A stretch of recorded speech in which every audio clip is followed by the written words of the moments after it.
భద్రం नो अपि वातयमनः। ఓం శాంతి శాంతి శాంతి।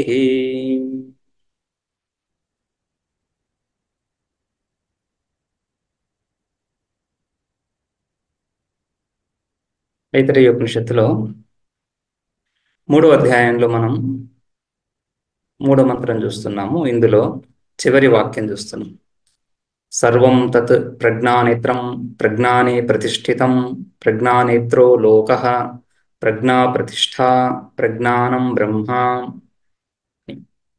ఇందులో ప్రజ్ఞానేత్రం పదం శబ్దం, ఈ శబ్దం యొక్క అర్థం చేశాం. ప్రజ్ఞ ఒక శబ్దము, నేత్రం రెండవ శబ్దం. నేత్రం నేత్రం అంటున్నప్పుడు నియతే అనేన ఇది నేత్రం. ప్రజ్ఞ అంటే ప్రజ్ఞప్తి. ప్రజ్ఞప్తి ప్రజ్ఞాచ తద్బ్రహ్మ ఏవ. ప్రజ్ఞప్తి ప్రజ్ఞ తచ్చ బ్రహ్మ ఏవ. ప్రజ్ఞప్తి అంటే ప్రజ్ఞ అంటున్నప్పుడు ప్రజ్ఞప్తి అని, ఆ ప్రజ్ఞప్తి బ్రహ్మయే అని. బ్రహ్మయే, ఆ బ్రహ్మయే నేత్రం. నేత్రం అంటే నడిపిస్తున్నటువంటి శక్తి. నేత్రం నియతే ఇది, నియతే అనేన ఇది నేత్రం. సకల ప్రపంచాన్ని నడిపిస్తున్నటువంటి శక్తి అని. దీన్ని ఇక్కడ టీకాలో చూస్తున్నప్పుడు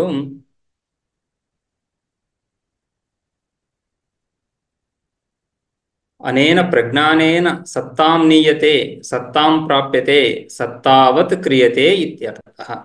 ఈ విధంగా నీయతే అనేనైతే నేత్రం అని చెప్పినప్పుడు అనేన ప్రజ్ఞానేన, ఈ ప్రజ్ఞానం చేత, ఈ ప్రజ్ఞానము సత్యం జ్ఞానం అనంతం. ప్రజ్ఞానం బ్రహ్మ అంటున్నాం కదా. బ్రహ్మస్వరూపాన్ని, బ్రహ్మకు స్వరూప లక్షణంగా సత్యం జ్ఞానం అనంతం అని చెప్పుకుంటున్నాం. ఈ సత్యం జ్ఞానం అనంతం బ్రహ్మ ఏదైతే ఉందో, ఈ ఈ బ్రహ్మస్వరూపమే సర్వము అంటున్నప్పుడు సర్వములో సత్తా ఏదైతే ఉందో, ఘటో అస్తి పటో అస్తి ఏదైతే సత్గా చెప్పుకుంటున్నామో, ఆ సత్ ఈ బ్రహ్మస్వరూపము నుంచే లభిస్తా ఉంది అని. అందుకని నియతే అనేన, నియతే అంటున్నప్పుడు ప్రజ్ఞానేన నియతే. కిం నియతే? సత్తాం నియతే. సత్తాం నియతే అంటే సత్తాం ప్రాప్యతే. ఎవరు? సర్వం, సంపూర్ణ జగత్తు కూడా దేని నుంచైతే ఉనికిని పొందుతూ ఉందో, దేని నుంచి అయితే వెలుగును పొందుతూ ఉందో, ప్రకాశిస్తూ ఉంది. ఘటో భాతి పటో భాతి, సకల ప్రపంచం మనకు తెలుస్తూ ఉంది. దేని చేతనైతే తెలుస్తూ ఉందో, దేని చేతనైతే సప్త ఉనికిని పొందుతూ ఉందో, రైట్, దేని చేతనైతే సుఖానికి ఆస్పదం అవుతా ఉందో, రైట్, ఆయా వస్తువుల నుంచి ఏ సుఖమైతే కలుగుతుందో అది కూడా ఆ బ్రహ్మస్వరూపం అందులో తత్తదాకార వృత్తులలో ప్రతిఫలించడం చేతనే. కాబట్టి సత్తాం సత్తాం సత్ చిత్ రెండింటిని కూడా నీయతే ప్రాప్యతే సత్తావత్ క్రియతే. దేని ద్వారా? సత్తావత్, సత్తను కలిగినటువంటిదిగా చేయబడుతా ఉంది జగత్తంతా కూడా అని. ఆ విధంగా ప్రజ్ఞానేత్రం ఆ ప్రజ్ఞానేన నీయతే సత్తాం ప్రాప్యతే అని. లేదా స్వస్వవ్యాపారేషు ప్రవర్త్యతే ఇతివా. ఏ ఏ ఏ ఏ ప్రాణులు ఇక్కడ ఏ ఏ వ్యవహారాలు చేస్తున్నాయో, ఆయా ప్రాణులు ఆయా వ్యవహారాలు చేయడానికి ఆలంబనగా ఉన్నటువంటిది, ఆశ్రయంగా ఉన్నటువంటిది. స్వస్వ వ్యాపారేషు నీయతే అంటే ప్రవర్త్యతే, ప్రవర్తింపజేస్తుంది.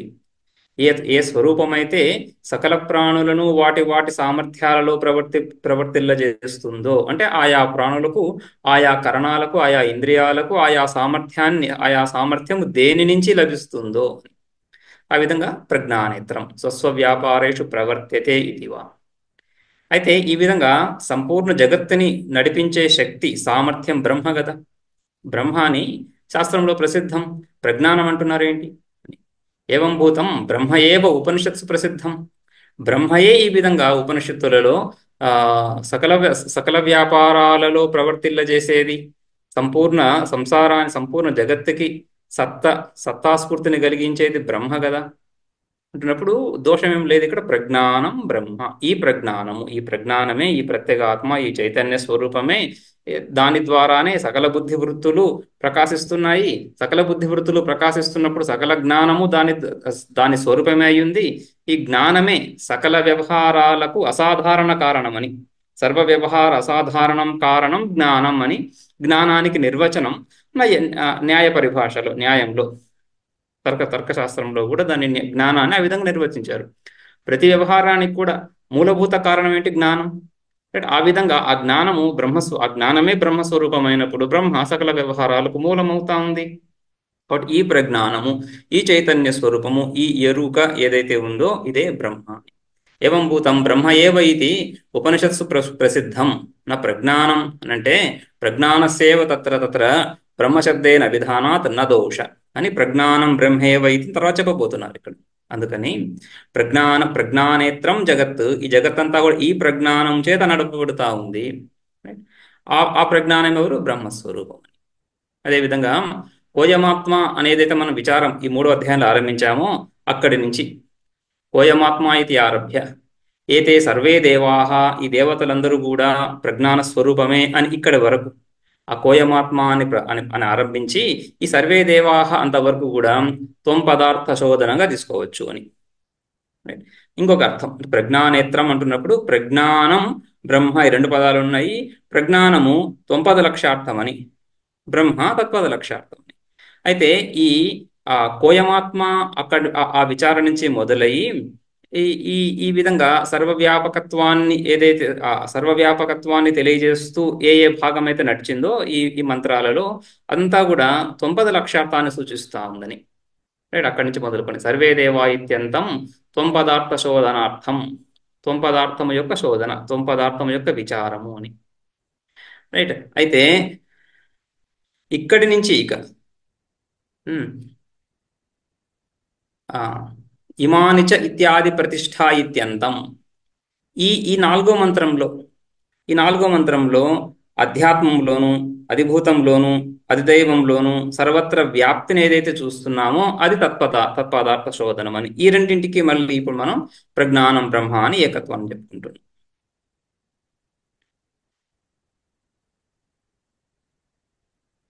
రైట్. సో ఈ విధంగా 2 రకాలుగా ప్రజ్ఞానం బ్రహ్మ అంటున్నప్పుడు ప్రజ్ఞానం శబ్దాన్ని త్వంపద లక్ష్యార్థంగా తీసుకోవడం ఒక పద్ధతి. తీసుకొని ఆ త్వంపద లక్ష్యార్థం చైతన్య స్వరూపమే సకల వ్యవహారాలకు ఆధారభూతంగా ఉంది, అది బ్రహ్మ అని చెప్పడం.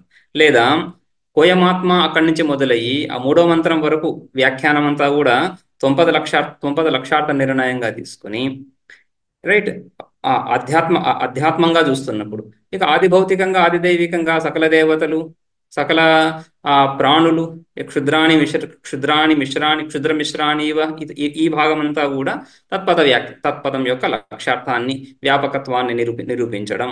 రైట్. ఆ అర్థం తీసుకున్నప్పుడు ప్రజ్ఞానం అంటే తత్పద లక్ష్యార్థమే అవుతుంది. అప్పుడు ఆ విధంగా 2 రకాలుగా కూడా చూడొచ్చు అని. ముందు భాగం త్వంపదము, తర్వాత భాగం తత్పదము. తత్పద అని చెప్పడానికి ప్రజ్ఞానేత్రం, ప్రజ్ఞానే ప్రతిష్ఠితం అని చెప్పడం, ఐక్యము ప్రజ్ఞానం బ్రహ్మ అని. ఈ విధంగా కూడా ఇక్కడ మనం టీకాలో ఆనందగిరి టీకాలో మనం విధంగా చూడొచ్చు. ఓకే. సో మనం భాష్యంలోకి వెళ్తే సర్వం తద్ అశేషత ప్రజ్ఞానేత్రం చూసాం కదా. ప్రజ్ఞ నేత్రం అంటున్నప్పుడు నీయతే అనేది. అదేవిధంగా ప్రజ్ఞానే బ్రహ్మణి ప్రతిష్ఠితం, ప్రతిష్ఠ ఆశ్రయం కూడా సంపూర్ణ జగత్తుకి ఆ ఆశ్రయం కూడా ప్రజ్ఞానే అంటే బ్రహ్మణి, ఆ బ్రహ్మస్వరూపం ఎందే ప్రతిష్ఠ కలిగినటువంటిది అని చెప్పి ప్రజ్ఞానే బ్రహ్మణి ప్రతిష్ఠితం, ప్రజ్ఞాశ్రయం, సంపూర్ణ జగత్తు ప్రజ్ఞాశ్రయం అని. ఇక రెండవసారి మళ్ళీ ప్రజ్ఞానేత్రో లోక. రైట్. ఈ సంపూర్ణ జగత్ సృష్టి స్థితి లయకాలాలలో ప్రజ్ఞ ఆ ప్రజ్ఞానాన్ని రైట్ ఆ చైతన్య స్వరూపాన్ని ఆశ్రయించి ఉంది అని ఒక అర్థం. లేదా నేత్ర శబ్దానికి ఇక్కడ చక్షురింద్రియం అంటే జ్ఞాన సాధనంగా తీసుకుని ఈ ప్రజ్ఞానం చేతనే సకల విషయాల యొక్క ఎరుక, సకల విషయాల యొక్క జ్ఞానము, సకల విశేష విజ్ఞానాలు. విజ్ఞానం మనం సామాన్య విజ్ఞానము, విశేష విజ్ఞానం అంటే 2 రకాలుగా. సామాన్య విజ్ఞానం అంటున్నప్పుడు విశేష విజ్ఞానాల్లో అనుగతంగా ఉన్నటువంటిది ఘట జ్ఞానం, పట జ్ఞానం అంటున్నప్పుడు ఘట జ్ఞానానికి పట జ్ఞానానికి ఏదో భేదం ఉన్నట్లుగా తెలుస్తూ ఉంది, ఒక భేదాంశం ఉంది. ఏదో అనుగతంగా సామాన్యంగా ఉందని కూడా తెలుస్తూ ఉంది. ఘట జ్ఞాన పట జ్ఞానాదులలో ఒక సామాన్యాంశము, తర్వాత విశేషాంశము 2 ఉంటున్నాయి. విశేషాంశం ఉపాధి నుంచి, విశేషాంశం ఎప్పుడు కూడా ఒకదాని నుంచి ఇంకొక దాన్ని వేరు చేయడానికి ఉపయోగపడుతుంటుంది. వ్యావర్తకం విశేషణం, ఒక వస్తువుని ఇంకొక వస్తువు నుంచి వేరు చేసి చూపించేదే విశేషణం. ఎక్కడైనా ఒక అడ్జెక్టివ్, ఒక క్వాలిటీని తగిలించినప్పుడు ఆ అడ్జెక్టివ్, ఆ విశేషణం ఏం చేస్తుంది? ఆ విశేష్యాన్ని ఒక ఆ ఆ విశేషంలో ఒక విభాగాన్ని కలిగిస్తా ఉంది, సజాతీయ భేదాన్ని కలిగిస్తా ఉంది. నీలోత్పలము, నీలము అనేటువంటి గుణము ఉత్పలము అనే జాతిలో, ఉత్పలము అనేది అది ఒక పుష్ప జాతి. ఆ పుష్ప జాతిలో నీలోత్పలం అనేది ఒక సజాతీయ భేదాన్ని సృష్టిస్తూ ఉంది. విశేషణం ఆ విధంగా సామాన్యంగా సజాతీయ భేదాన్ని సృష్టిస్తుంది, సజాతీయ భేదాన్ని కల్పిస్తుంటుంది. రైట్. ఇక్కడ కూడా ఘట జ్ఞానం పట జ్ఞానం అంటున్నప్పుడు ఘట పట ఇత్యాదులు విశేషణాలు. ఆ విశేషణాలు ఒకే జ్ఞానము. ఏంటా జ్ఞానం? అఖండైక రసం జ్ఞానం. అఖండైక రస జ్ఞానంలో ఘట జ్ఞానం పట జ్ఞానం అని, పట జ్ఞానం ఘట జ్ఞానం కాదు, ఘట జ్ఞానం పట జ్ఞానం కాదు అనేటువంటి ఒక భావనను కలిగించడానికి ఉపయోగపడుతుంది. సో ఘటము పటము అనే విశేషణాలు వ్యావర్తనం భేదాన్ని చూపిస్తున్నాయి. దేంట్లో భేదాన్ని చూపిస్తున్నాయి? భేదాలు లేనటువంటి జ్ఞానములు. సో ఆ విధంగా ఈ విశేషణాలు లేకుండా స్వతహాగా జ్ఞానంలో భేదం ఏముంది? ఘట జ్ఞానం కూడా అజ్ఞానాన్ని తొలగించేటువంటి, అజ్ఞానానికి విరోధి అయినటువంటి జ్ఞాన స్వరూపమే. పట జ్ఞానం కూడా అజ్ఞానాన్ని తొలగించేటువంటి, అజ్ఞానానికి విరోధి అయిన జ్ఞాన స్వరూపమే. సో అందులో ఆ జ్ఞానం యొక్క స్వభావం, అందులో ఎటువంటి మార్పు లేదు. ఘటం పటం అనేటువంటి ఉపాధులు ఆయా అంతఃకరణ వృత్తులు లేదా ఆయా బాహ్య వస్తువులు వాటిలో భేదాన్ని కలిగిస్తూ వస్తున్నాయి. అది విశేష విజ్ఞానం.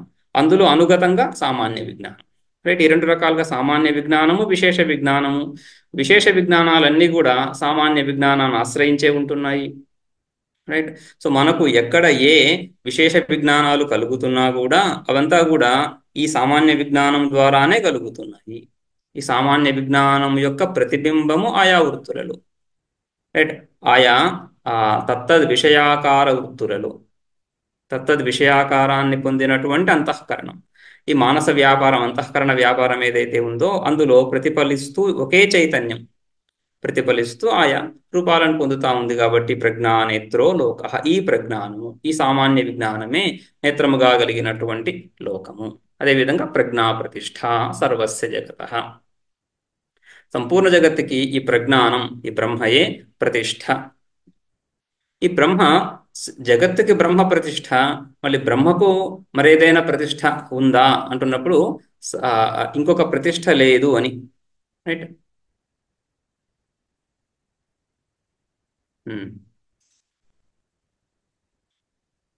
ఇందులో కూడా మళ్ళీ ఈ జగత్తు వలె పరమాత్మ స్వరూపానికి ఇంకొక ప్రతిష్ట లేదు. స్వరూపము తన యందే ప్రతిష్ఠితమయ్యింది అనే అర్థం కూడా రెండవసారి ప్రజ్ఞానే ప్రతిష్ఠితం అని చెప్తున్నప్పుడు అర్థం కూడా తెలుస్తా ఉంది. ప్రజ్ఞా ప్రతిష్ట సర్వస్య జగత, సర్వస్య జగత. ఆ జగత్తుకి ఏ విధంగా ప్రతిష్ట బ్రహ్మ అయ్యిందో బ్రహ్మ ఇంకొక ప్రతిష్ట లేనటువంటి వాడు అని చెప్పడం కూడా. తస్మాత్ ప్రజ్ఞానం బ్రహ్మ. అంతటా కూడా ఈ ప్రజ్ఞానమే ప్రతిష్ట.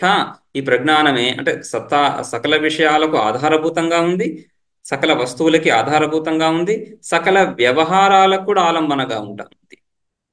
ఆ వస్తువు యొక్క ఉనికికి, వస్తువు యొక్క వ్యవహారానికి కూడా. రైట్. వస్తువు యొక్క ఉనికి అంటున్నప్పుడు ఉత్పత్తి స్థితి లయాలు మూడు చెప్పుకున్నాం. ఉత్పత్తి స్థితి లయాలకు ఆధారంగా ఉంది అని చెప్పేసి. ప్రజ్ఞానే బ్రహ్మణి ఉత్పత్తి స్థితి లయ కాలేషు ప్రతిష్ఠితం సర్వం జగత్. అంతేకాకుండా దాని వ్యవహారాలు కూడా ప్రజ్ఞానేత్రం అంటున్నప్పుడు సకల వ్యవహారాలు కూడా ఆలంబనగా ఉంటుంది. అందుకని దాని ఉనికికి, దాని వ్యాపారానికి కూడా ఆధారంగా ఈ ప్రజ్ఞానం ఉంది. కాబట్టి ప్రజ్ఞానమే బ్రహ్మ. ఈ ప్రజ్ఞానమే పారమార్థిక సత్యము, అటువంటి వికారాలు లేనటువంటి పారమార్థిక సత్యము. ఇక ఈ ప్రజ్ఞానం బ్రహ్మ, ఆ బ్రహ్మ ఈ విధంగా సంపూర్ణ జగత్తు జీవ జగత్ రెండు కూడా, జీవుడు స్థావర జంగమాత్మకంగా ఉన్న జీవుడు, తర్వాత దీనికి ఈ జీవుడి యొక్క వ్యవహారానికి ఆలంబనగా ఉన్నటువంటి జగత్తు, ఈ రెండు కూడా ప్రజ్ఞానమే అని చెప్తున్నప్పుడు, ఈ రెండు కూడా ప్రజ్ఞానమే అంటున్నప్పుడు ప్రజ్ఞానమే ఈ విధంగా అభివ్యక్తం అవుతుంది. అయితే ఎటువంటి వికారాలు లేనటువంటి ఆ ప్రజ్ఞానము ఇంకొక సహాయం లేకుండా, రెండో వస్తువు లేకుండా ఈ విధంగా ఎలా ప్రకటమవుతుంది అనే అంశాన్ని భాష్యకారులు ఇక్కడ తర్వాత భాగంలో చూపిస్తున్నారు ఇక్కడ సంక్షేపంగా. తదేతత్ ప్రత్యస్తమిత సర్వోపాధి విశేషం సత్ నిరంజనం నిర్మలం నిష్క్రియం శాంతం ఏకం అద్వయం నేతి నేతీతి సర్వ విశేషాపోహ సంవేద్యం సర్వశబ్ద ప్రత్యయాగోచరం తద్బ్రహ్మ. తదేతత్ ఆ పరమాత్మ స్వరూపము ప్రజ్ఞానం బ్రహ్మ అంటున్నాం కదా, ఆ ప్రజ్ఞానం బ్రహ్మ, ఆ బ్రహ్మస్వరూపము ఈ విధంగా, దాని విశేషణాలు, దాని విశేష స్వరూపం ఈ విధంగా ఏమని, ప్రత్యస్తమిత సర్వోపాధి విశేషం సత్. ఎందులో అయితే సకల ఉపాధి విశేషాలు, విశేషాలు భేదాలను కలిగించేటువంటివి, సకల ఉపాధి విశేషాలు కూడా ఎందులో అయితే ప్రత్యస్తమితం చక్కగా అస్తమించి ఉన్నాయో, అంటే తొలగినవో, ఎందులో అయితే ఎటువంటి ఉపాధి విశేషాలు లేకుండా ఉన్నాయో, నిరుపాధిక స్వరూపం, నిర్విశేష స్వరూపం. రైట్. సకల ఉపాధులు లేనటువంటి, ఒకప్పుడు ఉండి తర్వాత తొలగాయని కాదు, ఒకప్పుడు ఉండి తర్వాత తొలగుతున్నాయంటున్నప్పుడు ఒక కాలంలో అటు, ఒక కాలంలో ఇటు, ఒక కాలంలో సోపాధికంగాను, ఒక కాలంలో నిరుపాధికంగాను అని అది వికారి అవుతుంది. ఆ విధంగా కాకుండా ప్రత్యస్తమిత సర్వోపాధి విశేషం అంటున్నప్పుడు ఏ ఏ ఉపాధులు నీకు ఈ జగత్తులో ఏవైతే తెలుస్తున్నాయో వాటన్నింటి యొక్క అభావమే ఇక్కడ. అవి ఏవి కూడా లేకపోవడమే పరమాత్మ యొక్క స్వరూపం. ఆ విధంగా ప్రత్యస్తమిత, ఉండి తొలగడం కాదు. రైట్. జీవుడు తన యందు ఆపాదించుకునే ఈ ఉపాధులను, వాటితో తాదాత్మ్యాన్ని పొంది సుఖిత్వ దుఃఖిత్వ సంసారిత్వాలను భావించుకొని తనలో కల్పించుకొని తర్వాత వాటి నుంచి వైదొలగుతున్నాడు జ్ఞానం చేత. రైట్. ఆ వైదొలగుతున్న తరుణంలో, ఆ క్షణంలో వాడు ఇంతకు ముందు వరకు నాలో ఇవన్నీ ఉన్నాయి ఇప్పుడు లేవు అని కాకుండా, ఎందులో అయితే ఇటువంటి ఈ ధర్మాలేవి లేవో అది నా స్వరూపం తెలుసుకుంటున్నాడు. అందుకనే రజ్జు సర్పాన్ని దృష్టాంతంగా తీసుకుంటాం మనం చాలా మటుకు. ఆ రజ్జు సర్పాన్ని దృష్టాంతంగా తీసుకుంటున్నప్పుడు సర్పజ్ఞానము తొలగి రజ్జు జ్ఞానం కలుగుతున్నప్పుడు, ఇప్పటిదాకా నేను సర్పాన్ని చూశాను అని కాకుండా, ఇప్పటిదాకా నేను సర్పాన్ని ఎప్పుడైతే చూస్తున్నానో, ఆ సర్పం ఎప్పుడైతే బాధించబడుతోందో రెండు కాలాల్లో కూడా, లేదా దానికి ముందు కాలంలో, ఈ భ్రాంతి జ్ఞానం కలగక ముందు, భ్రాంతి కాలం కలిగే సమయంలో, భ్రాంతి కాలము తరువాత, అంటే భ్రాంతి తొలగిన తరువాత, ఈ మూడు కాలాల్లో కూడా ఉన్నది రజ్జువు మాత్రమే. సర్పము లేనే లేదు. వస్తుత అంటే ఒక వస్తు స్వరూపంగా, నాకంటే వేరుగా, చూసేవాడి కంటే వేరుగా, చూడబడే వస్తువుగా సర్పం అనేది ఎప్పుడూ లేదు. సర్పం అనేది ఎప్పుడూ లేదు. ఆ సర్పాన్ని తప్పుగా తెలుసుకున్నాను. ఉన్న రజ్జువుని లేని సర్పంగా భావించాను అనే అనుకుంటున్నాడు కానీ, ఒకప్పుడు అప్పుడు సర్పం ఉండింది, నేను భ్రాంతి పడిన కాలంలో సర్పం ఉండింది అని తెలుసుకోవటం లేదు. ఆ విధంగా తెలుసుకోవటం లేదు. అదేవిధంగా ఈ జ్ఞానంలో కూడా ఒకప్పుడు ఈ విధంగా ఉపాధులతో తాదాత్మ్యాన్ని పొందిన వాడను ఇప్పుడు కాను అని కాకుండా, ఎటువంటి ఉపాధి విశేషాలు లేనటువంటి స్వరూపాన్ని అని. అందుకని ప్రత్యస్తమిత సర్వోపాధి విశేషం. సామాన్యంగా నిషేధం ఎక్కడ చెప్పుకున్నా కూడా ప్రసజ్జ ప్రతిషేధం. దేనికైతే అవకాశం ఉందో దాన్నే నిషేధించాలి, అవకాశం లేని దాన్ని నిషేధించకూడదు. అయితే అవకాశం ఇక్కడ ఉపాధులకు ఉండి దాన్ని నిషేధిస్తారు. అయితే ఎందులో ఉపాధులకు అవకాశం, ఉపాధికి అవకాశం ఇక్కడ బ్రహ్మలోనే అవకాశం ఉండి బ్రహ్మలో నిషేధమా? అలా కాకుండా బ్రహ్మయందు ఏ ఉపాధులు లేవు, అయితే అజ్ఞానము ద్వారా కల్పితమవుతున్నాయి. అజ్ఞాన కల్పిత వస్తు వాస్తవంగా ఉండదు. సో ఆ విధంగా అజ్ఞానము ద్వారా కల్పించబడ్డటువంటి ఉపాధుల యొక్క నిషేధం. అందుకని అజ్ఞానం ద్వారా కల్పించబడే వస్తువులు లేవు కాబట్టి ఈ ప్రాప్తి నిషేధం రెండు కూడా ప్రాప్తస్య ప్రాప్తి, నిషిద్ధస్యేవ నిషేధ. ఏదైతే తొలగే ఉందో, ఏదైతే అందులో లేదో దాన్ని నిషేధించడమే కానీ ఉన్నదాన్ని నిషేధించేదేం లేదు కదా. రైట్. లేని విషయాన్ని జ్ఞానం సృష్టించను లేదు, ఉన్న విషయాన్ని జ్ఞానము తొలగించను లేదు. జ్ఞానం కేవలం అజ్ఞానాన్ని తొలగిస్తుంది. అజ్ఞానము లేని వస్తువును ఉన్నదానిగా చూపిస్తా ఉంది కాబట్టి ఆ భావనను తొలగిస్తుంది. అదేవిధంగా ఇక్కడ ప్రత్యస్తమిత సర్వోపాధి విశేషం అంటున్నప్పుడు ఏ కాలంలో కూడా ఉపాధి లేదని అర్థం. ప్రత్యస్తమిత సర్వోపాధి విశేషం సత్, ఎటువంటి ఉపాధులు లేకుండా ఆ ఉపాధుల ద్వారా కలిగేటువంటి మాలిన్యము లేనటువంటి నిర్మలము నిరంజనం నిర్మలం. రైట్.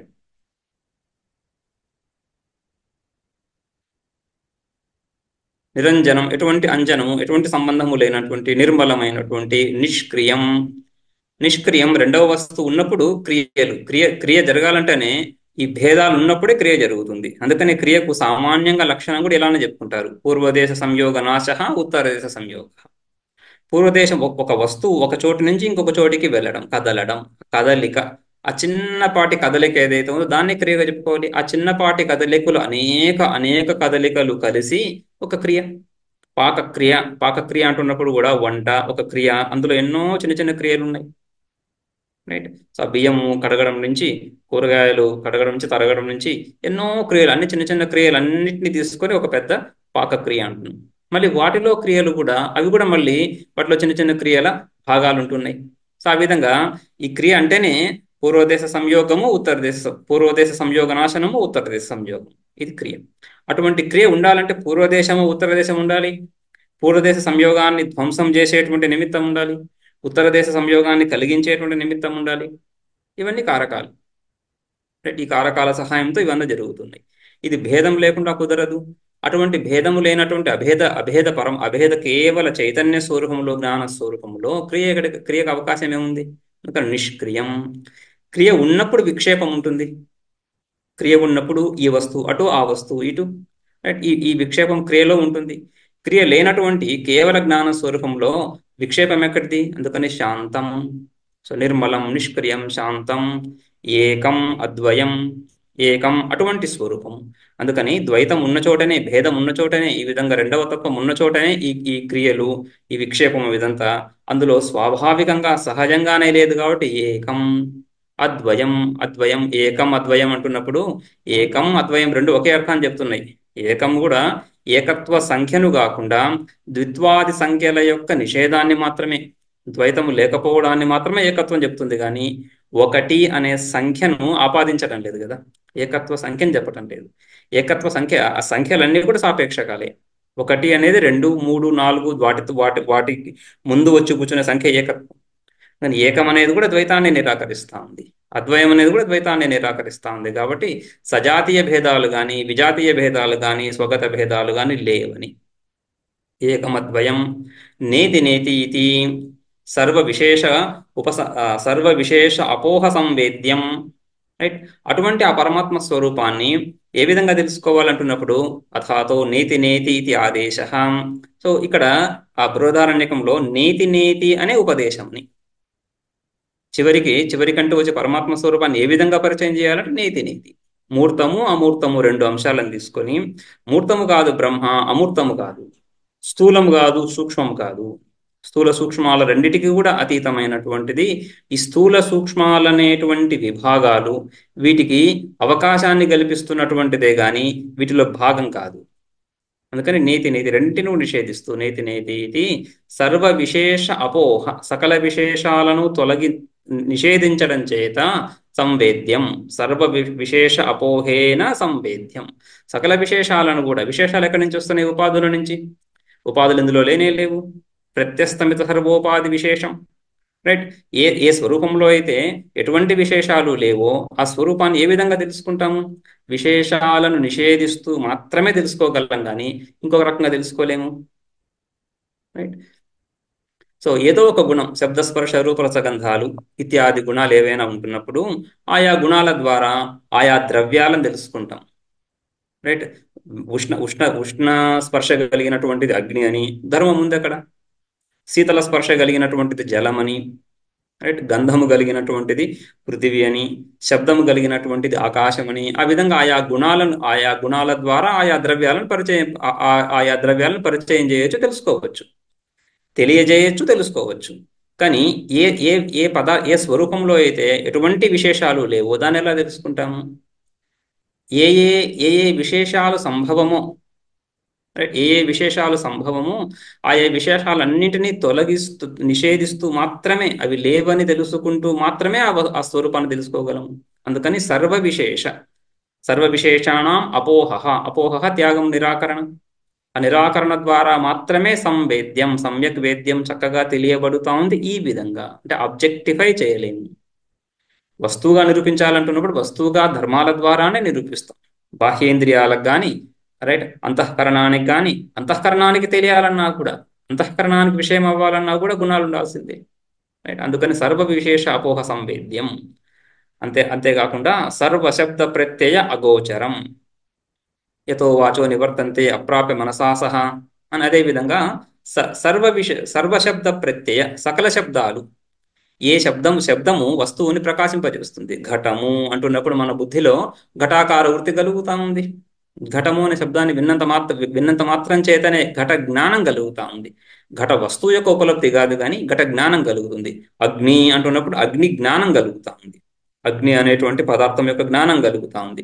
ఆ విధంగా అంటే బుద్ధిలో ఒక వృత్తిగా, బుద్ధి వృత్తి చేత ప్రకాశించబడేటువంటి విషయంగా, రైట్, అగ్ని, ఘటము, పటము, దేవదత్త, చైత్ర, మైత్ర, మిత్ర, శత్రు అంటున్నప్పుడు ఆయా పదాల చేత ఆయా వస్తువులు, ఆయా వ్యక్తులు, ఆయా వస్తువులు ప్రకాశించబడుతున్నాయి బుద్ధిలో.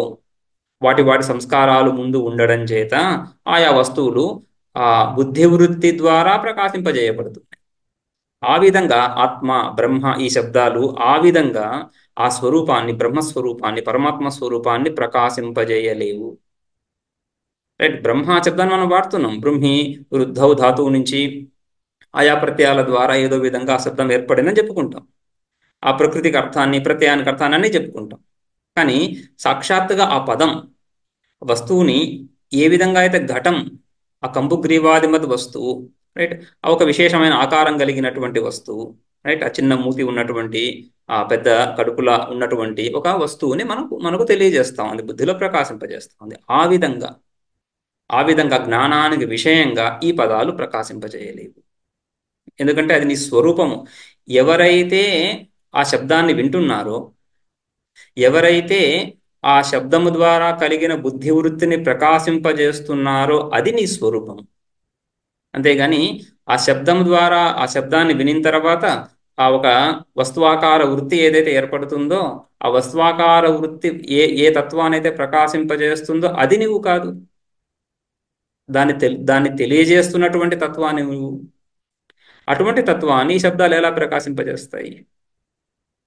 శబ్దం ప్రకాశింపజేసే వస్తువు ఎప్పుడు కూడా శబ్ద సహకృత అంతఃకరణ వృత్తి ఏదైతే ఉత్పన్నమైందో, అంతఃకరణ వృత్తి ద్వారా ప్రకాశింపజేయబడే వస్తువే శబ్దం ప్రకాశింపజేయబడే వస్తువు. అదేవిధంగా ప్రత్యయం కూడా, శబ్ద ప్రత్యయాలన్నీ కూడా సర్వశబ్ద ప్రత్యయాలు, సకల శబ్దాలు, సకల జ్ఞానాలు కూడా ఈ ఈ ఈ తత్వాన్ని, ఏ తత్వానైతే ప్రకాశింపజేయలేవో, ఏదైతే వాటికి విషయం అవ్వదో, అగోచరం, గోచరం అంటే విషయం, ఇది విషయం కానిది, సర్వశబ్ద ప్రత్యయాగోచరం, అటువంటిది కేవలము సర్వ విశేష అపోహ సంవేద్యం, సకల విశేషాలు నిరాకరించడం చేత మాత్రమే తెలిసేటువంటి తత్వము. తత్ అత్యంత విశుద్ధ అది సర్వశబ్ద ప్రత్యయాగోచరం, అది బ్రహ్మ. ఆ ప్రజ్ఞానం బ్రహ్మ అని ఏదైతే అంటున్నామో ఆ తత్వము ఈ విధంగా నిర్విశేష నిర్విశేష సామాన్య స్వరూపం, ఎటువంటి విశేషాలు లేనటువంటి ఒక సామాన్య అనుగత సర్వాత్మక స్వరూపం. అయితే ఆ స్వరూపము ఈ సంపూర్ణ జగత్తులాగా అభివ్యక్తమవుతా ఉంది. జగదాకారేణ, జగద్రూపంగా అభివ్యక్తమవుతా ఉంది. ఏంటది? అత్యంత విశుద్ధ ప్రజ్ఞోపాధి సంబంధేన సర్వజ్ఞం ఈశ్వర సంజ్ఞం భవతి. ఈ శుద్ధ చైతన్యము ఈశ్వర సంజ్ఞం భవతి. ఈశ్వర సంజ్ఞ యస్య, ఈశ్వరుడు అనేటువంటి సంజ్ఞను కలిగినటువంటి తత్వముగా అవుతుంది.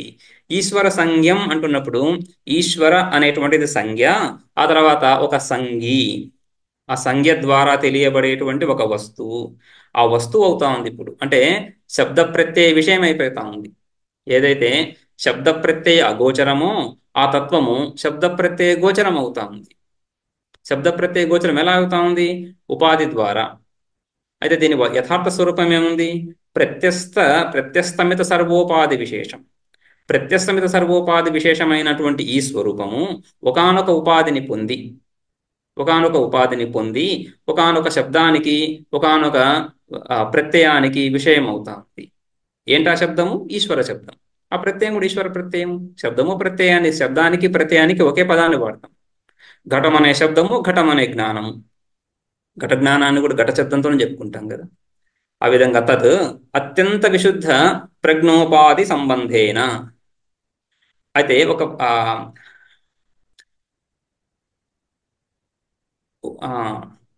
అత్యంత విశుద్ధ ప్రజ్ఞ ఉపాధి సంబంధేన,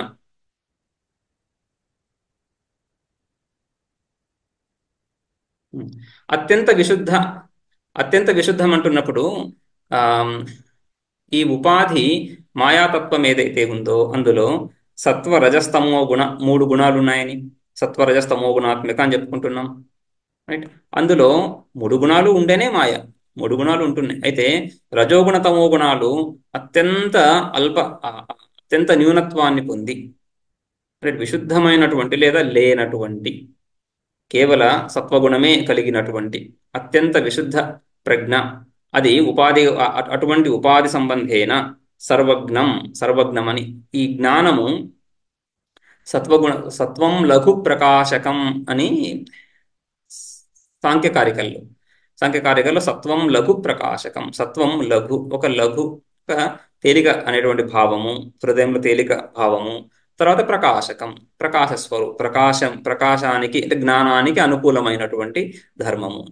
జ్ఞానానికి అనుకూలం ఇక్కడ మనము ఆ సాంఖ్యంలో లాగా బుద్ధివృత్తుల యొక్క ప్రమేయం, ఇక్కడ కూడా సాంఖ్యంలో కూడా బుద్ధివృత్తులలో ఆ చైతన్యము, పురుష చైతన్యం ప్రతిఫలిస్తూ విషయాన్ని ప్రకాశింపజేస్తుంది. అయితే సాంఖ్యంలో ఆ బుద్ధివృత్తికి ప్రతిఫలించే చైతన్యానికి రెండింటికి కూడా ఒక సమాన సత్తనిస్తారు వాళ్ళు. బుద్ధివృత్తి ఉంది, ఆ బుద్ధివృత్తిలో ఈ చైతన్యం ప్రతిఫలిస్తూ ఉంది. అద్దం మన కళ్ళ ఎదుట ఉంది, ఆ అద్దంలో మన ముఖం ప్రతిఫలిస్తూ ఉంది. సో ఆ విధంగా బుద్ధి ప్రత్యయము, రైట్, అందులో ప్రకాశించేటువంటి చైతన్యము రెండింటికి ఒక సమాన సత్తా అని వాళ్ళు ఇస్తున్నారు. అలా కాకుండా ఇక్కడ బుద్ధి ప్రత్యయము కేవలము ఈ సాక్షి చైతన్యం యొక్క ప్రతిబింబాన్ని ప్రతిఫలించడానికే కానీ దానికి ఒక స్వతంత్ర సత్తా ఏం లేదు, అది స్వయం కల్పితం, ఆరోపితం. అటువంటి ఆ ఉపాధిలో ఈ చైతన్యం ప్రతిఫలించాలంటే అందులో సత్వగుణం ఉండాలి. సత్వగుణము ఈ చైతన్యం యొక్క చైతన్యం యొక్క ప్రతిబింబాన్ని గ్రహించేటువంటి సామర్థ్యమే సత్వగుణం.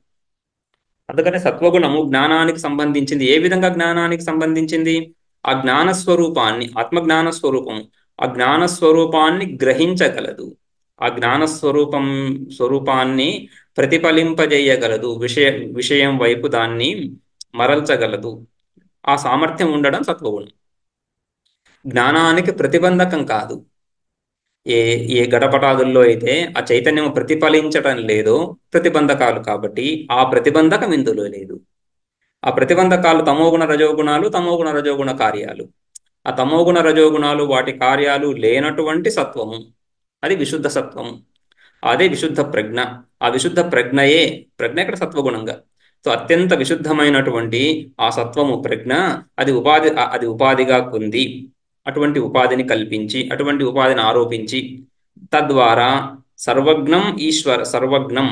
ఇక్కడ సత్వగుణం ఉపాధి అంతా సత్వగుణమే కాబట్టి అందులో ప్రతిఫలించినటువంటి చైతన్యానికి ఒక గుణం కలుగుతాం. ఉపాధి ద్వారా వచ్చే గుణం ఇది, ఔపాధిక గుణమే, స్వాభావిక గుణం కాదు. చైతన్యంలో ఉండే స్వాభావిక గుణం కాదు, ఔపాధిక గుణం, ఉపాధి ద్వారా కలుగుతా ఉంది. ఏంటది? సర్వజ్ఞం. సర్వజ్ఞుడు ఈశ్వరుడు సర్వజ్ఞుడు అంటున్నప్పుడు ఈ సర్వజ్ఞత్వం ఈశ్వరుని యందు సర్వజ్ఞత్వం స్వయం ఆరోపితం, ఔపాధికం, ఉపాధి ద్వారా కలుగుతా ఉంది. ఇక్కడి నుంచే కల్పన, అధ్యారోప భాగం ఇక్కడి నుంచి ఆరంభమైపోతాం, ఈశ్వరుడి నుంచి ఆరంభమవుతాం. అందులో సర్వజ్ఞత్వం అనేది, ఆ సర్వజ్ఞత్వం అనే గుణం నిర్గుణ పరమాత్మలో గుణం వస్తూ ఉంది. అందుకని ఈశ్వరుణ్ణి సగుణము నిరాకారము అని, సగుణ నిరాకార స్వరూపము. ఇంతకుముందు చెప్పుకున్నటువంటి సర్వ విశేష అపోహ సంవేద్యం చెప్పుకున్నాము, అది నిర్గుణ నిరాకార స్వరూపం. నిర్గుణము నిరాకారము, గుణము లేదు, ఆకారము లేదు. గుణము ఆకారము ఉపాధుల ద్వారానే కలగాలి, గుణము కూడా ఉపాధుల ద్వారానే కలగాలి.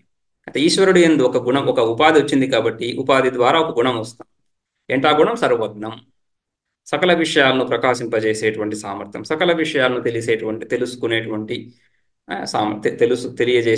తెలుసుకునేటువంటి సామర్థ్యం, సర్వజ్ఞత్వం. అటువంటి సర్వజ్ఞత్వం కలిగినటువంటి సర్వజ్ఞ ఈశ్వర సంజ్ఞం భవతి. ఈశ్వర సంజ్ఞం భవతి ఎవరు? ఈ పరమాత్మ, ఈ శుద్ధ చైతన్యమే. భవతి అంటున్నప్పుడు మళ్ళీ అలా అయ్యింది, అలా మారింది అని కాకుండా, రైట్, ఆ నిర్గుణ స్వరూపము సగుణంగా మారింది అంటున్నప్పుడు మళ్ళీ పరిణామం వస్తుంది. మారిందని కాకుండా ఆ విధంగా భావన చేయబడుతూ ఉంది, ఆ విధంగా తెలియబడుతూ ఉంది లోకంలో. లోకదృష్టి ఆ విధంగా ఉంది అని. ఆ లోకదృష్టిని అధ్యాసగా చెప్పుకుంటాము, శాస్త్ర దృష్టి అధ్యారోపం. ఇక ఆ ఈశ్వరతత్వం నుంచి మెల్లగా హిరణ్యగర్భ స్వరూపము, అంతర్యామి ఇవన్నీ కూడా చెప్తున్నారు. సర్వసాధారణ అవ్యాకృత జగద్బీజ ప్రవర్తకం నియంతృత్వాత్ అంతర్యామి సంజ్ఞం భవతి. అదే పరమాత్మ స్వరూపము, ఆ విశుద్ధ చైతన్యమే ఈ విధంగా ఈశ్వర సంజ్ఞను పొంది ఇంకా మళ్ళీ ఇంకొన్ని గుణాలను ఆపాదించుకొని, ఇంకేం గుణాలు? సర్వసాధారణ అవ్యాకృత, సకల ప్రాణులు సంపూర్ణ జగత్తుకి సాధారణంగా సాధారణ స్థానమైనటువంటి ఈ ఈ సకల జగత్తు అంటున్నప్పుడు ఘటపటాదులన్నీ కూడా నామరూపాలని కలిగి ఉండి ఒకదానికంటే ఒకటి వేరువేరుగా తెలుస్తున్నాయి. ఈ నామరూపాలు లేని స్థితి సాధారణ స్థితి. నామరూపం ఉన్నప్పుడు ఘటం, ఘటం అంటున్నప్పుడు ఘటం అనేటువంటి ఒక శబ్దం, ఘ ఆ ట ఆ అని ఒక శబ్దం, ఆ శబ్దానికి సంబంధించినటువంటి ఒక ఆకృతి, రైట్? ఈ నామరూపాలు, ఈ నామరూపాలతో పాటుగా సత్తా, ఘటో అస్థి, అదేవిధంగా ఘటో భాతి చైతన్యం, రైట్? ఈ సచ్చిత్తులు ఏవైతే ఉన్నాయో ఈ సచ్చిత్తులకి ఈ ఘటం అనేటువంటి ఒక నామము, ఘటం అనేటువంటి ఒక ఆకృతి, ఇవి కలిసి, ఇవన్నీ కలిసి, రైట్, ఈ అంశాలన్నీ కలిసి ఒక ఒక విశిష్ట వస్తువుగా, ఒక స్వతంత్ర వస్తువుగా అనిపిస్తా ఉంది. అందుకని జగత్తులో 5 అంశాలు చెప్పుకుంటారు, రైట్? అస్థిభాతి ప్రియం నామరూపం ఇది నా అస్థిభాతి ప్రియం నామరూపం చ అని ఈ జగత్తులో 5 అంశాలు. అస్థి, భాతి, ప్రియం, ఈ 3 అద్యత్రయం, ఈ 3 కూడా ఆత్మస్వరూపానికి సంబంధించినటువంటివి, నామరూపాలు జగత్తుకు సంబంధించినటువంటివి. ప్రతి వస్తువులో కూడా ఇదే విధంగా అస్థిభాతి ప్రియం, ఆ ఘటం ద్వారా కలిగేటువంటి భోగం, సుఖం, దుఃఖం ఏదైతే ఉందో అదంతా కూడా ఆత్మస్వరూపం నుండి సుఖం, రైట్? ఆ వస్తువు నుంచి కలిగేటువంటి అనుభూతి, ఆనందం, అది కూడా ఆత్మస్వరూపం నుంచి, ఆత్మస్వరూపం యొక్క అంశమే. ఆత్మస్వరూపమే ఆ విధంగా ప్రకటన అవుతా ఉంది. ఆ విధంగా అస్థిభాతి ప్రియం నామరూపం అని ఐదు అంశాలు కదా. ఈ 5 అంశాలు, ఈ 5 అంశాలలో ఈ నామరూపం అనేది వేరుదనాన్ని, భేదాన్ని తెలియజేస్తా ఉంది. ఘటం వేరు, పటం వేరు అని. ఈ నామరూపాలని అతిక్రమించినప్పుడు ఏముంది అక్కడ? నామరూపాలు లీనమైనటువంటి అవస్థ ఏదైతే ఉందో, నామరూపాలు లీనమైనటువంటి అవస్థ అది అవ్యాకృత అవస్థ, సర్వసాధారణమైనటువంటి, సకల వస్తువులకి సాధారణమైనటువంటి అటువంటి సర్వసాధారణ అవ్యాకృత, సర్వసాధారణమైనటువంటి అవ్యాకృతము అదే జగద్బీజం. జగత్ అంటేనే జాయతే గచ్చతి, నామరూపాత్మకమైనది, నామరూప క్రియాత్మకం జగత్. అటువంటి జగత్తుకి బీజమైనటువంటి అవ్యాకృతాన్ని ప్రవర్తిల్ల చేసేటువంటిది జగద్బీజ ప్రవర్తకం. అవ్యాకృతం వల్ల అవ్యాకృతంగా ఉండి ఉంటే జగత్తే లేదు, రైట్? కానీ ఆ అవ్యాకృతం నుంచి వ్యాకృతం అవ్వాలి కదా. ఆ వ్యాకృతం అవ్వడానికి అవ్యాకృతాన్ని ప్రేరేపించేది ఎవరు? ఆ నామరూపాలు అక్కడ ఏ విధంగా ఉన్నాయి? సంస్కారాత్మన ఉన్నాయి, భేదం లేకుండా, రైట్? అజ్ఞాన రూపంగా ఉన్నాయి, రైట్, అజ్ఞాన ఘనంగా ఉన్నాయి అక్కడ. సో అక్కడి నుంచి ఈ విధంగా వేరు చేయడానికి దాన్ని ప్రవర్తిల్ల చేసేటువంటి తత్వము, ఆ తత్వానికి అంతర్యామి అని, నియంతృత్వాత్ అంతర్యామి సంజ్ఞం. నియంత్రణ, సకల ప్రాణులను నియంత్రిస్తా ఉంది. అక్కడి నుంచి సుషుప్త అవస్థలో మనం వెళ్ళిన తర్వాత మళ్ళీ జాగ్రత్త ఆరంభం అవుతా ఉంది. ఎలా ఆరంభం అవుతా ఉంది? అక్కడ ఆ చేతన తత్వము, ఆ అంతర్యామి, ఆ పరమాత్మ, ఆ కేవల చైతన్య స్వరూపం యొక్క సన్నిధిలో ఈ సంస్కారాలు మళ్ళీ ఆ అనభివ్యక్తి అవస్థ నుంచి అభివ్యక్తిని పొందుతున్నాయి. ఆ విధంగా ఆ చైతన్యము, ఆ పరమాత్మ స్వరూపము అంతర్యామి అనే సంజ్ఞను పొందుతున్నాడు. అంతర్యామి సంజ్ఞం భవతి. ఆ ఆ వ్యవహారాన్ని ధరించి నియంతృత్వం, జగద్బీజ ప్రవర్తకత్వం అనేటువంటి ధర్మం, ఆ జగద్బీజ ప్రవర్తకత్వమే నియంతృత్వం. నియంతృత్వం అంటే నియమనకరణం, సుఖదుఖాలను కలిగించడం. సుఖదుఖాలు కర్మఫలాలు, ఆ కర్మఫలాలను ఆయా జీవులకు అందించడం స్థితికర్త. స్థితికర్త రావాలంటే ఈ వ్యాకృత జగత్ రావాలి. వ్యాకృత జగత్ రావాలంటే స్థితి అవస్థ రావాలంటే వ్యాకృత జగత్ రావాలి.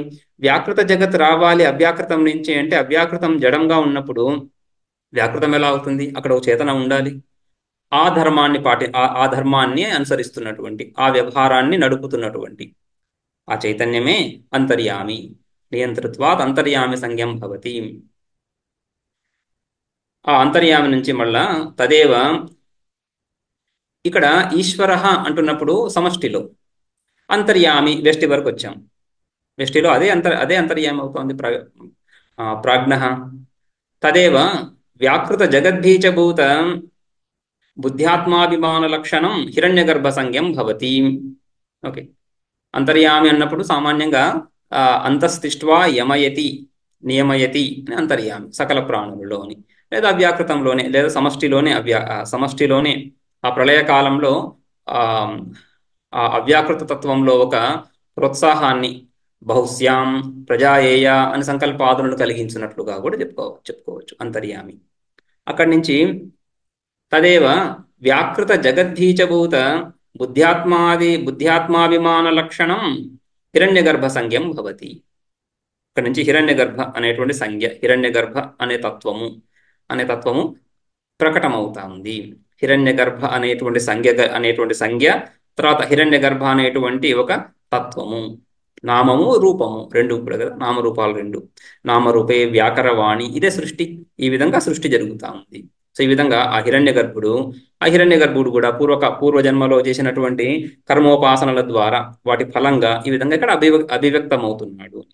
అయితే ఆయన అభివ్యక్తం అయ్యే ముందు నామరూపాలు లేవు.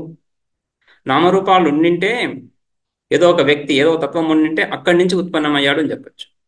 ఆ కారణం నుంచి ఈ కార్యము అని ఆ విధంగా కార్యకారణ భావాన్ని మనం చూపించవచ్చు. కానీ దానికి ముందు కారణాలేవి లేవు. అంటే కారణాలుగా చెప్పుకునేటువంటి నామరూపాలు ఏవి లేవు.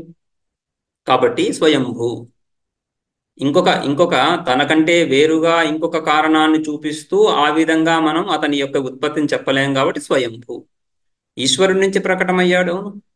పూర్ణ జగత్తు బ్రహ్మ నుంచే ప్రకటమవుతుంది. రైట్. కానీ నామరూపాత్మకమైనటువంటి ఇంకో కారణం లేదు అని చెప్పడానికి స్వయంభూ.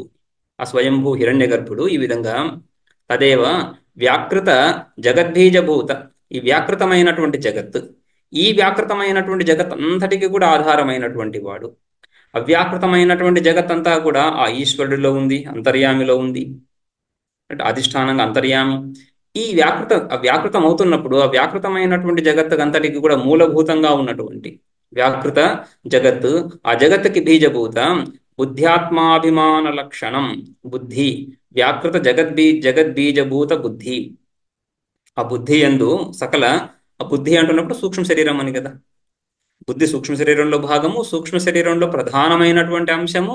ప్రధానమైనటువంటి అంశాన్ని చెప్పినప్పుడు గౌణ అంశాలన్నీ కూడా అందులో చేరి వస్తాయి. సో మిగిలిన తత్వాలన్నీ, ఇంద్రియాలు, ప్రాణము, మనస్సు, ఇవన్నీ కూడా అందులో భాగంగా తీసుకొని సమష్టి సూక్ష్మ శరీరము. జగద్బీజభూత అంటున్నాం కదా, సంపూర్ణ జగత్తుకి బీజభూతమైనటువంటి అంటే సమష్టి బుద్ధి. సమష్టి బుద్ధి అంటున్నప్పుడు సమష్టి సూక్ష్మ శరీరము. ఆ సమష్టి సూక్ష్మ శరీరం యందు నేను అనేటువంటి ఒక అభిమానం కలిగినటువంటి, అంటే విభాగము లేనటువంటి చైత్రమైత్రాదులు మన యందు ఏ విధంగా ఉంటుందో ఈ సామర్థ్యం, ఈ విధంగా ఆలోచించే సామర్థ్యం, ఈ విధంగా మేధాశక్తి, దీన్ని గుర్తుపెట్టుకునేటువంటి సామర్థ్యం లేదా గుర్తు లేకపోవడం, ఇవన్నీ నా ధర్మాలు అని మనం ఆయా అంశాలతో ఏ విధంగా అయితే తాదాత్మ్యాన్ని పొందుతున్నామో అలా కాకుండా ఇది భిన్నంగా అంటే వాడికంటే నేను మెరుగు, లేకంటే నాకంటే వాడు మెరుగు అని ఆ విధంగా ఈ కంపారిజన్ ఏదైతే ఉందో ఇది విభాగాన్ని కలిగిస్తా ఉంది. సమష్టి సూక్ష్మంలోనే, సూక్ష్మ శరీరాల్లోని బుద్ధి సామర్థ్యాల్లోనే భేదాలు చూస్తాం మనం. అలా కాకుండా సంపూర్ణమైనటువంటి సూక్ష్మ శరీరము అంటే ఆ బుద్ధి యొక్క నేటివ్ కెపాసిటీస్, ఆ స్వాభావికమైనటువంటి సామర్థ్యాలు ఏవైతే ఉన్నాయో వాటి యందు ఇచ్ఛాశక్తి, క్రియాశక్తి, జ్ఞానశక్తి, వీటంతటి యందు సమష్టి సంపూర్ణ ఇచ్ఛాశక్తి ఎక్కడెక్కడైతే ఏ ఇచ్ఛాశక్తులు అభివ్యక్తమవుతున్నాయో వాటి యందు, అదేవిధంగా సంపూర్ణంగా ఈ ఈ జ్ఞానశక్తి, క్రియాశక్తి, వీటన్నిటి యందు కూడా అహం అనేటువంటి భావన కలిగినటువంటి, అంటే అందులో ఒక విభాగము లేనటువంటి, ఆ విభాగం లేకపోవడమే సమష్టి. కానీ ఈ వ్యష్టులన్నిటినీ కలిపి సమష్టి అని కాకుండా, వ్యష్టులు అనేక భేదాలు ఉంటున్నాయి, ఇవన్నీ కలిపి ఒక పూత పోస్తే సమష్టి అని కాకుండా, సమష్టి అంటున్నప్పుడు ఈ విభాగాలు లేనటువంటి ఆ సమష్టి, అది జగద్బీజభూత బుద్ధి. అయితే వ్యాకృతమయ్యింది. వ్యాకృత జగద్బీజభూత బుద్ధ్యాత్మాభిమాన లక్షణం లేదా వ్యాకృత జగత్తు. వ్యాకృత శబ్దం అన్వయం విశేషణం జగత్తుకి. వ్యాకృత జగత్తు యొక్క బీజభూత బుద్ధి. వ్యాకృత జగత్తు యొక్క బీజభూత బుద్ధి అంటే ఈ విభాగాలు లేవని అర్థం. వ్యాకృతమైనటువంటి జగత్తు, దానికి పూర్వావస్థ ఈశ్వరుడే. అయితే ఆ ఈశ్వరుడు నుంచి ఈ జగత్తు అభివ్యక్తమవబోయేటువంటి స్థితి, అక్కడ బీజభూతమైనటువంటి బుద్ధి యందు ఆత్మాభిమాన లక్షణం అహం అనేటువంటి అభిమానమే లక్షణముగా కలిగినటువంటి, అహం అనేటువంటి భావన కలిగినటువంటి, అహం అనే భావన ఈ సమష్టిలో ఎవరి ఎందైతే ప్రకటమవుతుందో ఆ తత్వమే హిరణ్యగర్భుడు. ఆ హిరణ్యగర్భ తత్వము ఈ అభిమానము ద్వారా ప్రకటమవుతా ఉంది. ఆ శుద్ధ చైతన్యములో ఈ అభిమానం బయలుదేరుతా ఉంది. రైట్, ఈ అభిమానం బయలుదేరి హిరణ్యగర్భ సంజ్ఞను పొందుతున్నాడు. హిరణ్యగర్భ అనేటువంటి తత్వం ఆవిర్భూతమవుతా ఉంది, ప్రకటమయ్యింది. ఇక ఆ సూక్ష్మ వరకు వచ్చిన తర్వాత స్థూలము, అవ్యాకృతము, అవ్యాకృతంలోని అంతర్యామి అని చిన్న విభాగం, ఇంకొక విశేషణం. ఆ తర్వాత అక్కడి నుంచి మళ్ళీ హిరణ్యగర్భుడి నుంచి విరాట్. తదేవ అంతరండోద్భూత ప్రథమ శరీరోపాధిమత్ విరాట్ ప్రజాపతి సంజ్ఞం భవతి. ఆ తర్వాత విరాట్ వివిధం రాజతే ఇది విరాట్ సంపూర్ణ బ్రహ్మాండ స్వరూపమే, బ్రహ్మాండమే స్వరూపముగా కలిగినటువంటి వాడు, బ్రహ్మాండమే శరీరముగా కలిగినటువంటి వాడు. అండోద్భూత అంతరండ, ఈ బ్రహ్మాండము యందు సంపూర్ణ బ్రహ్మాండం హిరణ్యగర్భుడు. ఆ హిరణ్యగర్భుడి యందు ఒక ఆకృతిని, ఇప్పటి వరకు సగుణము నిరాకారము, సగుణము నిరాకారం అని చెప్తున్నప్పుడు ఆకారము లేదు కానీ సగుణంలో భేదాలు ఉన్నాయి. గుణం వచ్చింది కాబట్టి గుణం ద్వారా భేదాలు ఉంటాయి. హిరణ్యగర్భుడు, అంతర్యామి, ఈశ్వర, ఈ విభాగాలు చూస్తున్నాం గుణాల ద్వారా. ఆ తర్వాత ఇక ఆకారము ఇక్కడి నుంచి అండోద్భూత ప్రథమ శరీరోపాధి మొట్టమొదటి శరీరము కలిగినటువంటి వాడు. శరీరం అంటేనే స్థూల శరీరం తీసుకొని, ఇక్కడ స్థూలం అంటే బాహ్యేంద్రియ గ్రాహ్యత్వం, స్థూలత్వం. మనం ఏ జగత్తునైతే చూస్తున్నాము, ఈ జగత్తును మనము భేదబుద్ధితో చూస్తున్నాము. ఈ జగత్తులో ఒక చిన్న అంశం శరీరాన్ని తీసుకొని అందులో అహం అనేటువంటి భావనను కలిగి ఉన్నాం. రైట్, ఆ ఎదురు కనిపిస్తున్నటువంటి వృక్షాదులు, పర్వతాదులు, వీటి యందు అహం అనే బుద్ధి కాకుండా నా జ్ఞానానికి విషయాలు అవుతున్నాయి, జ్ఞాన విషయాలు నాకంటే వేరుగా ఉన్నాయి అని. రైట్, బాహ్యాభ్యంతర బుద్ధి ఇవన్నీ కలుగుతున్నాయి. అలా కాకుండా సంపూర్ణ బ్రహ్మాండం యందు నేను, శరీరము, అహం అనేటువంటి భావన కలిగినటువంటి వాడు. అది విరాట్ స్వరూపము. ప్రజాపతి సంజ్ఞం, ప్రజాపతియే సంజ్ఞ పేరుగా కలిగినటువంటి. సో అందుకని ప్రథమ శరీరం అంటున్నప్పుడు, ప్రథమ శరీరం అంటున్నప్పుడు స్థూల శరీరం అని. రైట్, చైత్రమైత్రాదుల్లో కలిగే విభాగాలు ఆ విధంగా కాకుండా అభేదం లేనటువంటి తత్ ఉద్భూతాజ్ఞాది ఉపాధిమత్ దేవతా సంజ్ఞం భవతి. అక్కడి నుంచి ఇక వెష్టి, ఇక్కడ వరకు సమష్టి సృష్టి చూస్తూ వస్తున్నాము. పరమాత్మ నుంచి ఈశ్వరుడి నుంచి మళ్ళీ అంతర్యామి, హిరణ్యగర్భ, విరాట్, ఆ విరాట్ నుంచి ఈ దేవతలు అంటున్నప్పుడు దేవతలు, మనుష్యులు, పశుపక్షాదులు అంతా కూడా.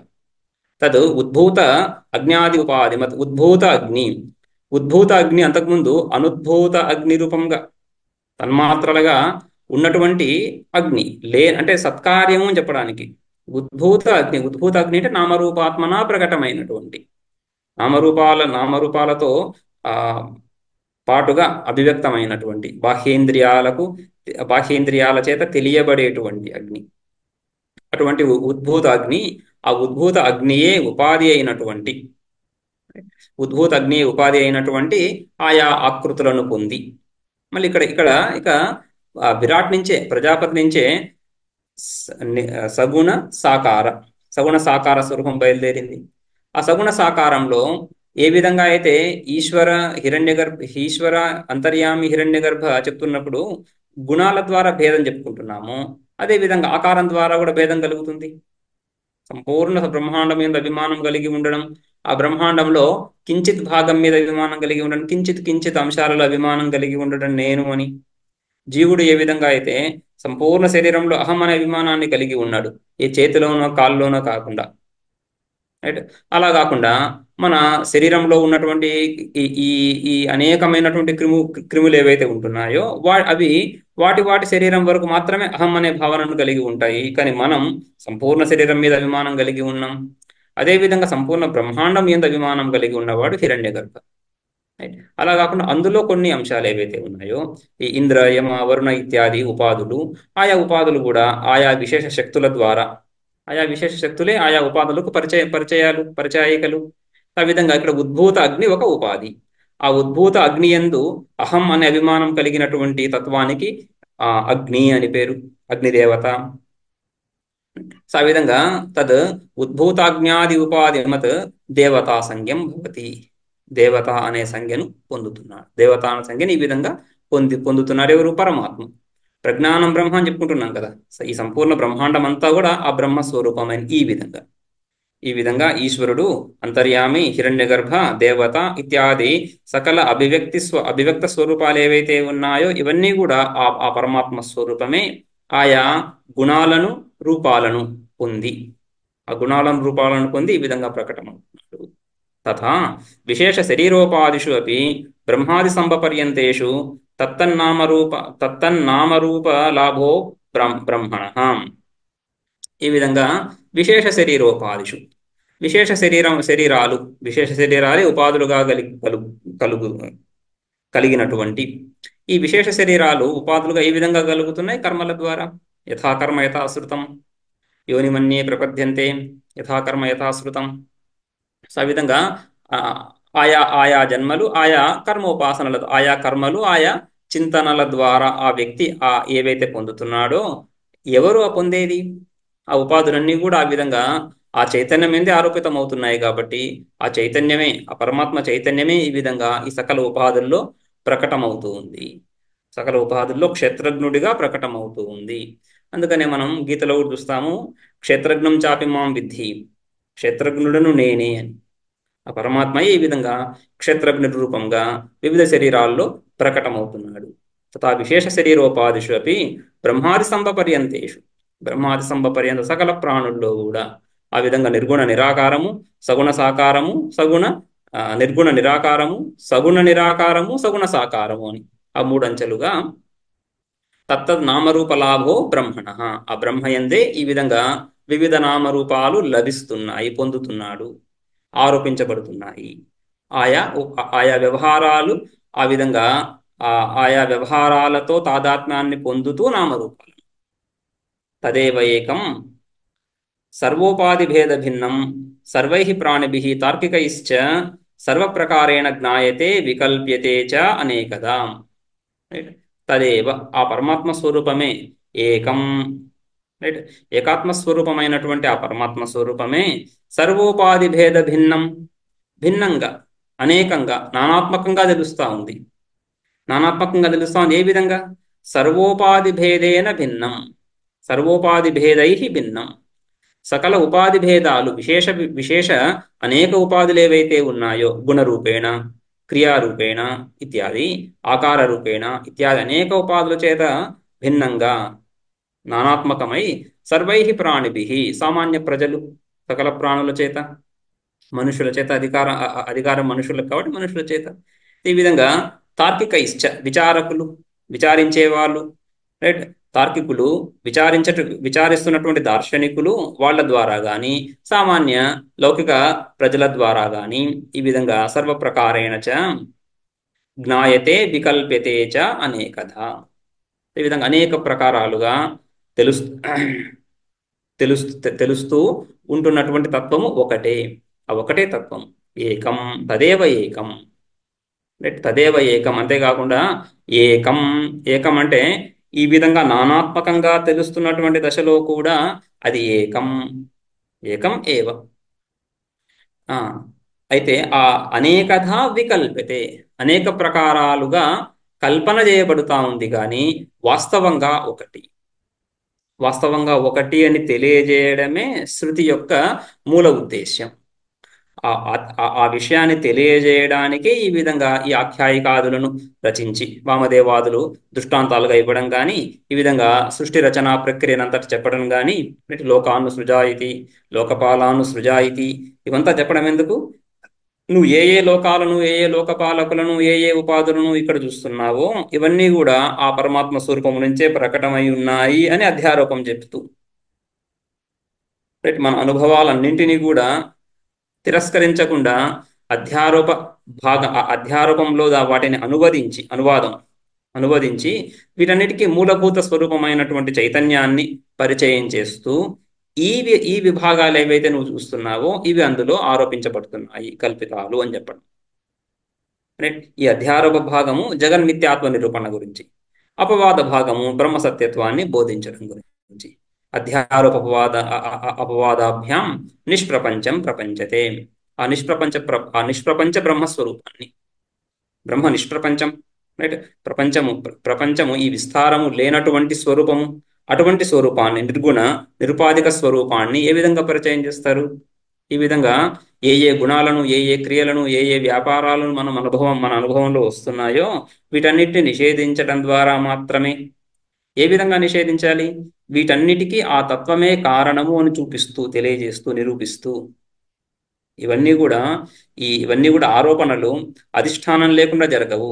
నిరధిష్టాన భ్రాంతి కుదరదు. భ్రాంతి కలుగుతుందంటే ఒక అధిష్టానం ఉండాలి. భ్రాంతిలో ఒక అంశం తొలగిపోయి ఒక అంశం మిగిలిపోతుంది, సంపూర్ణంగా నివృత్తమయ్యేదేమి ఉండదు అని. నిరధిష్టాన భ్రాంతిని చెప్పినప్పుడు అధిష్టానం లేకుండా భ్రాంతిని చెప్తే భ్రాంతి భ్రమిత అంశం ఏదైతే ఉందో అది తొలగిపోతుంది. ఆ తర్వాత అధిష్టానం లేదు, ఏది మిగలడం లేదు, అది నిహిలిజం, శూన్యవాదం ఏర్పడుతుంది. శూన్యమే తత్వము అని ప్రతిపాదన ఏర్పడుతుంది.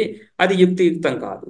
కాబట్టి ఈ విధంగా ఆ నిరుపాధిక స్వరూపము ఒక అధిష్టానంగా ఉంటూ అందులో ఉపాధుల ద్వారా కల్పన అని.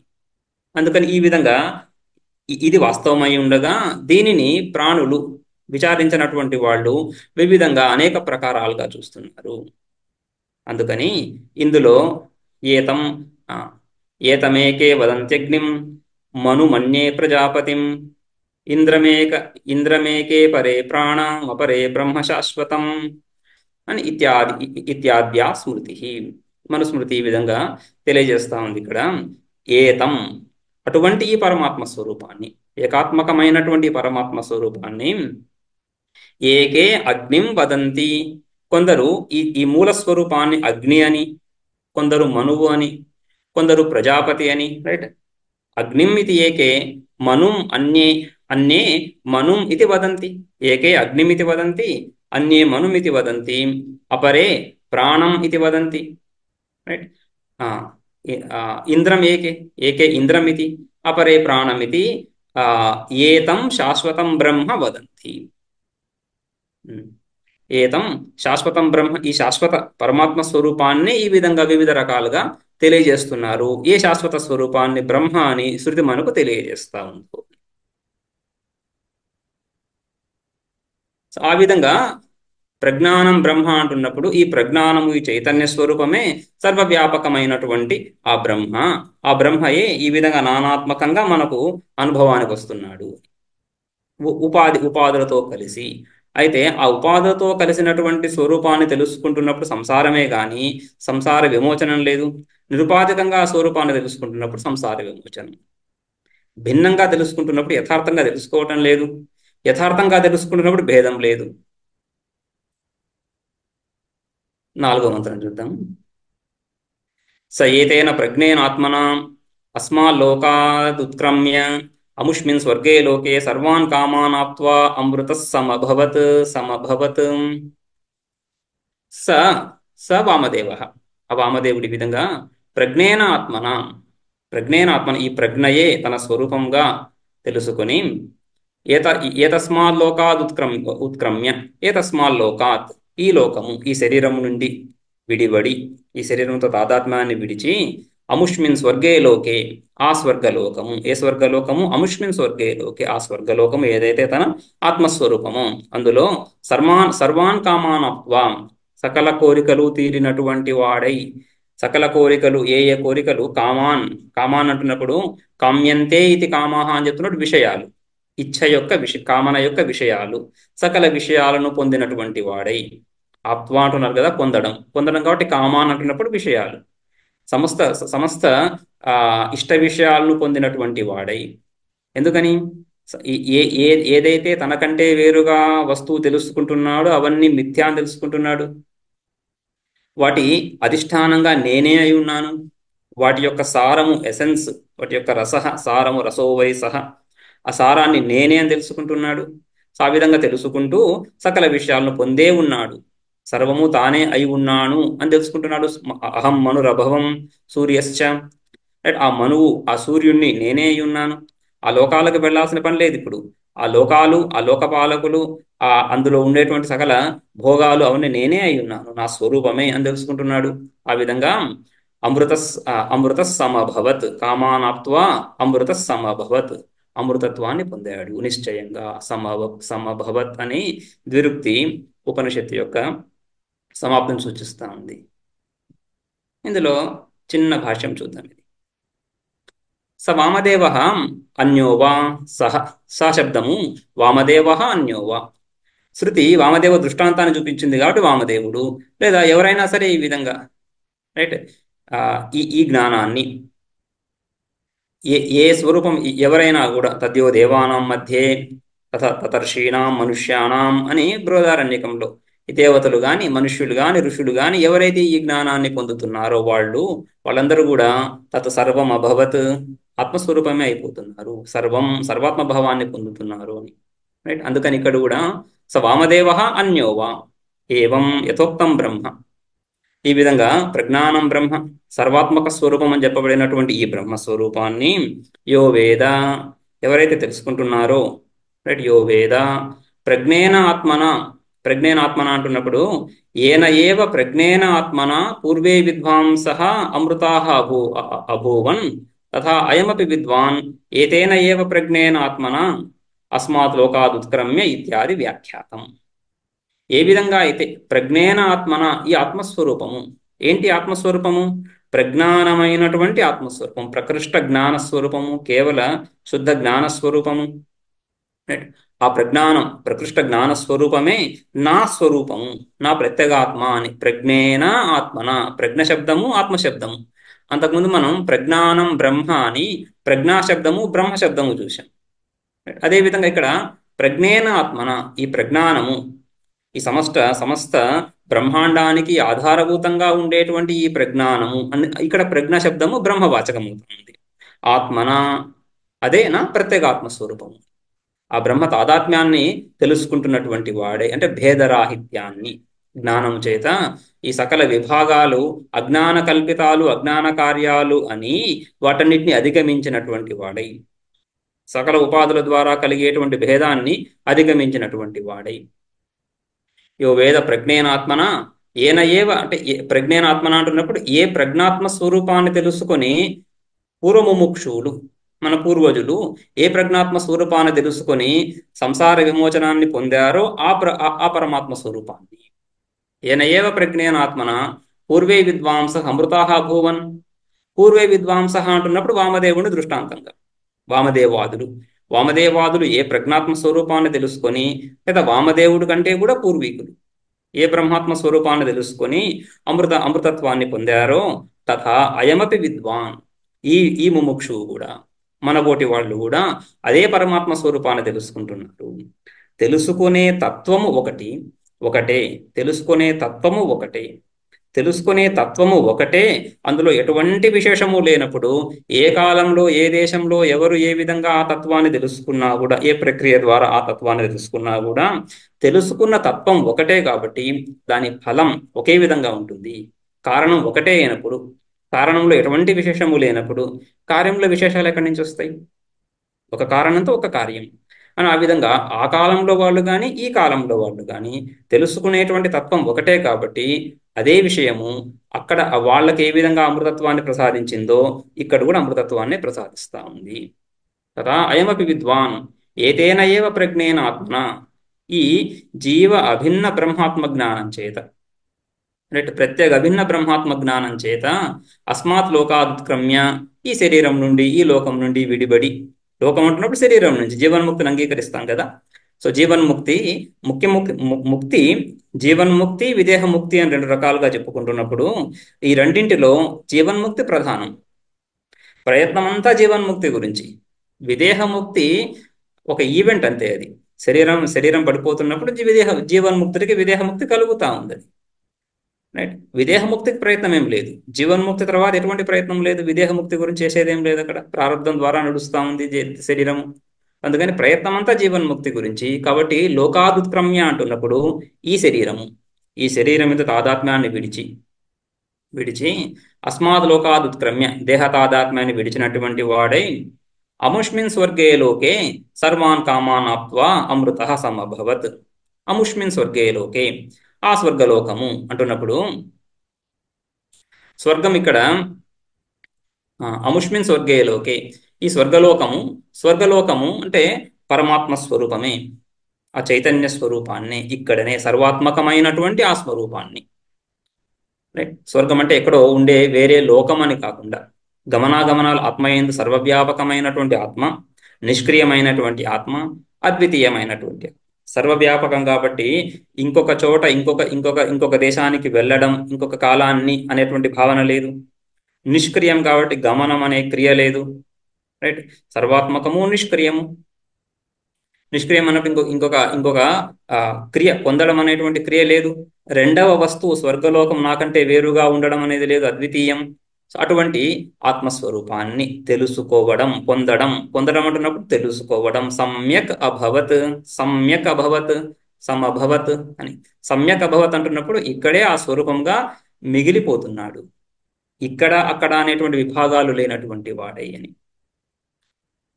ఇది శ్రీమద్ శంకర భగవత్పాదాచార్య కృతౌ ఐతరేయోపనిషద్ భాష్యే తృతీయో అధ్యాయ. ఇక్కడికి మనం తృతీయో అధ్యాయం సమాప్తమైంది. అదేవిధంగా ఐతరేయోపనిషద్ భాష్యం సమాప్తం. ఐతరేయోపనిషత్ సమాప్తం అవుతాం ఇక్కడికి.